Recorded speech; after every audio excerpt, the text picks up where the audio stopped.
Kaleessa ijoolleen jettee har'ammoo na kadhachaa jirti. Koree nama dirtee koreen keessaa baasoo hogguu takka kuttee takkaali bohaarsu nin gammadee karraa yaadadhee kadabree kaleena bulchistee har'atis boocheree kaleena tuboohee har'atis boossee. Ani maqaan koo Gammachiis Eessin jedhama. Kanan dhaladhee guddadhe magaalaa Beddellee keessatti yeroo ta'u barnoota koos kutaa 1 hanga 10tti achumatti baradhee xumure. Abbaan kiyyaa hojiidhaaf gara magaalaa Finfinneetti yeroo jijjiiramu anaa fi obboloonni koo maatiin keenya hundis kutaa 10ffaa akkuman xumureen magaalaa Beddellee gadhiisnee magaalaa Finfinnee keessa jiraachuu eegalle. Seenaan jaalalaa koo kutaa 9ffaatti eegala. Yeroo sanatti ani qaamaan daa'ima fakkaadhollee yaadaa fi umriitiin garuu barattoota na waliin baratan waliin ani qixxeen ture. Baay'ees nama taphatuu fi barattoota hundumaa waliin waantan walii galuuf ijaanis haa ta'u itti dhiyaadheen nama hedduu waliin wal beeka. Yeroo kanatti barattuun daree koo maqaan ishee Seenaa jedhamtu haala addaatiin ija koo keessa ilaalaa turte. Yeroo hedduus wanti kun irra deddeebi'ee waan narratti mul'ateef tarii yoottiin siqe jaalallee godhachuu danda'a jedhee yaadeen Seenaatti siqeen haasofsiisuu jalqabe. Ani yeroos barataa kutaa 9ffaa umriin koo immoo waggaa 14 ture. Yeroo sanatti Seenaan qaamaan illee na caalti. Wanta hangaftu fakkaattus haa ta'uutii garuu umriin keenya wal dheedha. Seenaadhaan itti siqee haasofsiiseen gaaffii jaalalaa yeroon dhiyeessuu fi tole haa ta'u garuu anaaf si qaamaan waliin madaallu naan jette. Koree nama dirtee koreen keessaa baasoo hogguu takka kuttee takkaali bohaarsu nin gammadee karraa yaadadhee kadabree kaleena bulchistee har'atis boocheree kaleena tuboohee har'atis boossee. Anis wanta hundumaafiyyuu jaalalatu deebii kenna jedheen yeroo boqonnaa waliin haasa'uu fi yeroo mana barumsaatii gallu Seenaa waliin wal qabannee galuu jalqabne. Namoonni hedduunis yeroo turtii muraasa booddee anaa fi Seenaa jaalallee walii akka taane nurratti baranii. Kutaa 9ffaa waliin xumurree kutaa 10ffaa seemisteera yeroo geenyu garuu barataan kutaa 12 tokko Seenaadhaaf gaaffii allaa dhiyeesse. Yeroo kanatti Seenaan anaan dhiistee barataa kutaa 12 kana waliin ba'uu fi galuu eegalte. Anis itti siqeen maaliif kana nagoota jedheen yeroon ishee gaafadhu ati ijoolleedhaa suuta jedhee guddadhu booddee ni qaqqabda naan jette. Anis jaalala isheetiin baay'ee miidhameen barnoota kutaa 10ffaa maatrikiif illee qo'achuu na dhorke. Sababa kanaafis dhumarratti qabxiin maatrikii kutaa 10 Seenaan dabartee animmoo nan kufe. Abbaan kiyyas yeruma sanatti maatii keenya gara magaalaa Finfinneetti waan fudhateef anis magaalaa Finfinnee seeneen barnoota leenjii teeknikaaf ogummaa Wiingeetitti barachuun eegale. Waggaa tokko xumureenis akkoo koo fi akaakayyuu koo biyya jiran yaadeen gara biyya dhaloota koo magaalaa Beddelleetti yeroon deebi'u akka carraa ta'ee Seenaa waliin karaarratti walitti dhufne. Battaluma akka nagaa na gaafatteen oo nama guddaa taateetta baay'ee sitti bareedeera. Ani jaalallee koo sana dhiisee waan hin jiruuf si waliin ta'uu nan barbaada naan jette. Guyyaa mana argite sanas galgala sanaaf bilbiltee qaamaan na argitee dhiifama na gaafachuu akka barbaaddu na gaafatte. Haa ta'uutii garuu Seenaan nama gara biraa waliin hariiroo waan jalqabdee jirtuuf ishee argachuuf eeyyamamaa ta'us dhiifama na gaafatteef garuu keessi kiyyaa tole naan jechuu hin dandeenye. Ijoollee hiriyoota keenya ta'anis jaarsummaa na fiduun otoo ana waliin jirtuu dargaggeessa riyaa qabatte sana waliin afaaniin malee gochaatiin waan tokko keessayyuu akka hin seenne natti himuun karaa hiriyoota koo Seenaan ammatee akkanitti araaramu na gaafatte. Anis waantan godhu dhabeen hiriyoota koo ijoollummaa koo sodaa Seenaadhaaf tole jedheen torbee 2 boqonnaadhaaf maatii koo bira hangan turetti Seenaa waliin yeroo jaalalaan dabarse. Haa ta'uutii garuu Seenaan erga ani biyyaa bahee dargaggeessa sana dabalatee dargaggeessa gara biraa waliin illee hariiroo uumaa akka turte gurri koo ni dhageesse. Koree nama dirtee koreen keessaa baasoo hogguu takka kuttee takkaali bohaarsu nin gammadee karraa yaadadhee kadabree kaleena bulchistee har'atis boocheree kaleena tuboohee har'atis boossee.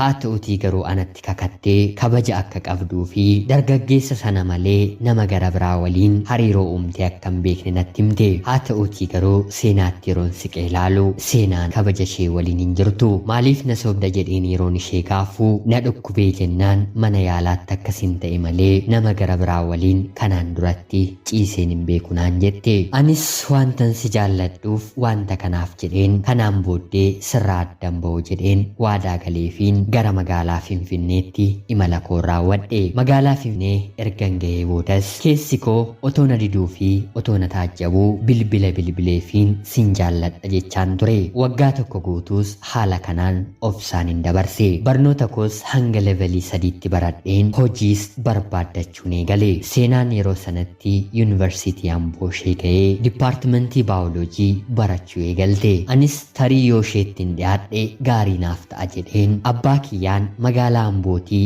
hojii argadheera jedheen uffata koo boorsaa kootti hidhadheen magaalaa Amboo keessa dhufeen mana kireeffadheen seenaa argachuuf jecha jiraachuun eegale. magaalaa Amboo dhufees baatii 2 booddee wantan baradheen hojiin argadhe. rabbiif galanni haa ta'uutii jireenyi koos toora naaf galee seenaanis mana kiyya dhuftee na waliin buluu eegalte. yeroo gaarii fi baay'ee namatti tolus anaa fi seenaa waliin dabarsaa turre. haa ta'uutii garuu barnoota seemisteera 1ffaa barattee boqonnaadhaaf biyya galtee erga dhuftee booda seenaan anatti jijjiiramuu jalqabde. kan kanaan durattis yeroo hedduu dhuftee mana kiyya bultuu dhufeen hin buluu naan jechuu eegalte. anis kanaan duratti hiriyoota ishee doormii jiran waliin wanta wal na barteettuuf seenaan koo doormii jirtii jedheen yeroon isaan gaafuu gammee biran dhaqa jettee amma nu biraa baate naan jedhu. haa ta'utii garuu seenaan mana koo dhufaan turre. anis halkan sa'aatii 4 booddeefaa bilbila ishee irratti yeroon bilbilu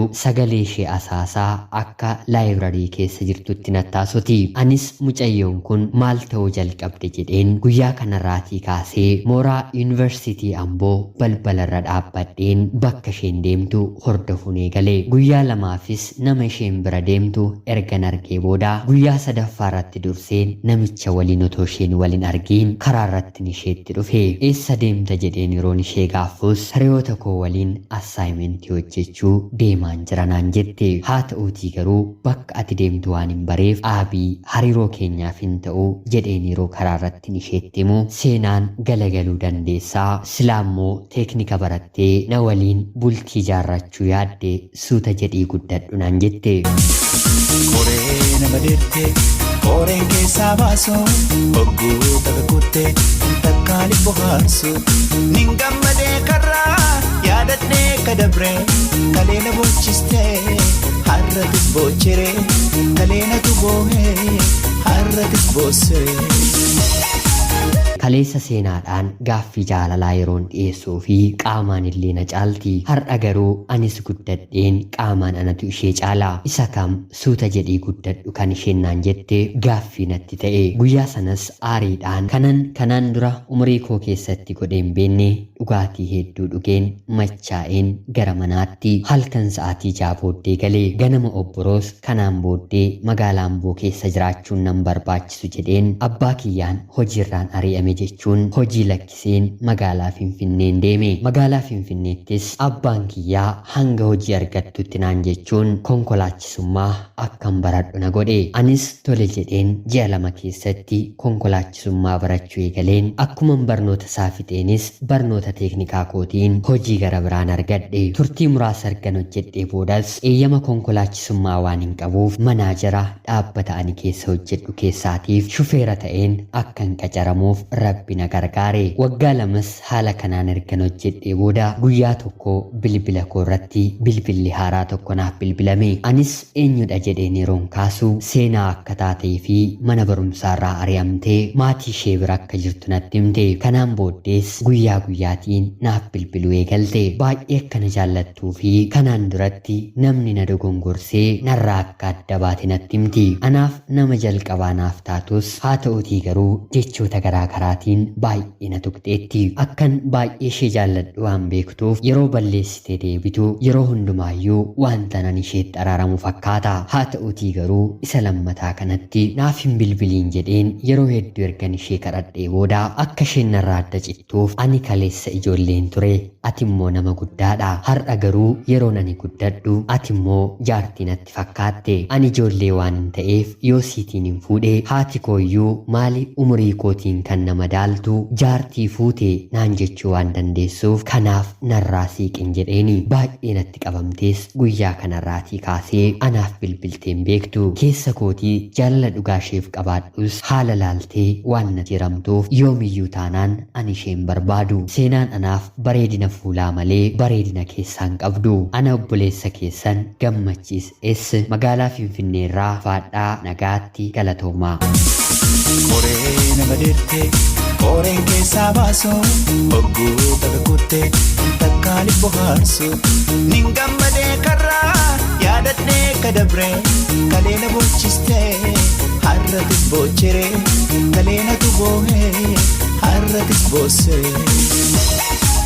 Ashama akkam jirtu kabajamtoota hordoftoota qophii Oromiyaa 24. Nagaaf jaalalli tokkummaan bakka jirtan hundaatti hunda keessaniif haa ta'uchaa guyyaa har'aa xalayaa obboleessi keenyi Gammachiis magaalaa Finfinneerraa nuuf ergee isiniif dubbiseen hin ga'a. Akkasin irraa barattaniif hubannoo cimaa tokko irraa argattan homaa shakkii tokko illee hin qabu. Seenaa jaalala isaa kan nutti himeef obboleessa keenyaaf yaada isinitti dhaga'ame akka qooddanii fi kabajaan isin gaafadha. Egaan kabajamtoota hordoftoota qophii Oromiyaa 24 qophiin guyyaa har'aaf isiniif qabadheen dhiyaadhe kana fakkaatti. Laayikii fi sheer gochuun deeggarsa keessaniin na waliin turaa jecha namoonni chaanala keenyaaf haaraa taatan illee anaa dhufuu kun Oromiyaa 24 guyyaa guyyaatiin xalayaa jaalalaa fi seenaa jireenyaa nama barsiisuu bashannansiisuu danda'u isiniif qabadhee waan dhiyaadhuuf sabskiraayib gochuun maatii keenya erga taatanii booddee xalayaa jaalalaa yookiin seenaa jireenyaa nama barsiisuu bashannansiisuu danda'u yoo qabaattan karaa teelegiraamii karaa lakkoofsa bilbilaa kiyyaa duwwaa 937 naaf ergitanii irratti hirmaachuu ni dandeessu. Qopheessuuf qindeessuun isin waliin kanan ture ani Gammachiis Tashoomeeti.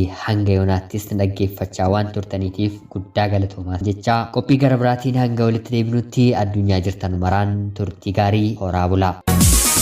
Koree nama dirtee koreen keessaa baasu hogguu takka kuttee takkaali bohaarsu nin gammadee karraa yaadadhee kadabree kaleena bochistee har'atis bocheree kaleenatu boohee har'atis boosseree.